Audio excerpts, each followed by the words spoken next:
प्रणाम भगवान।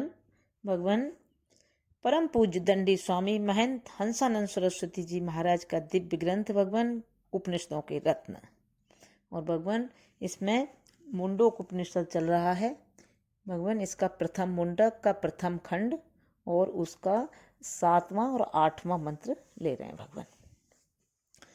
यथोर्णनावि सृजते गृह्णते च यथा पृथिव्याम् औषधय संभवन्ति यथा सत पुरुषात् केशलोमानि तथा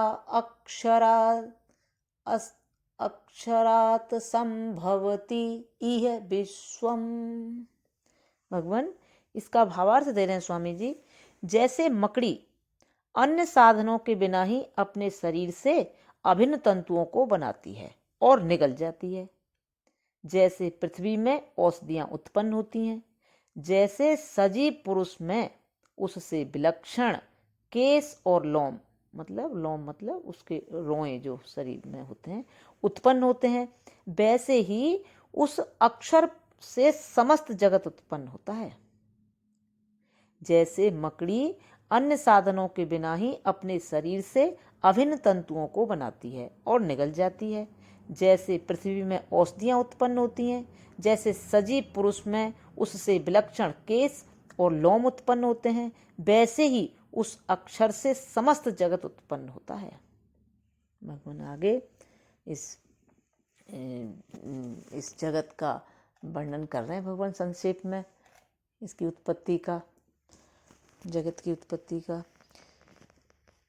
तपसा चीयते ब्रह्म ततो अन्नम अभिजायते तत अन्नम अभिजायते अन्नात् प्राणः मनः सत्यम लोकाः कर्मसु च अमृतम। भगवान इसका भावार्थ दे रहे हैं स्वामी जी। तप द्वारा वह अक्षर ब्रह्म कुछ स्थूल भाव को प्राप्त होता है।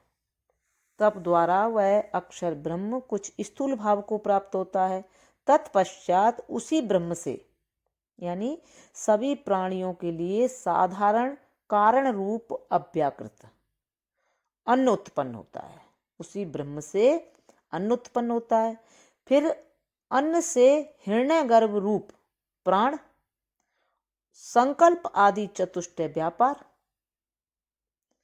रूप, संकल्प आदि चतुष्टय व्यापार रूप मन, मन से भूत पंचक, उससे भू आदि लोक, उनमें मनुष्य आदि के अनुरूप कर्म और कर्म से अमृत नामक कर्मजन्य फल उत्पन्न होता है।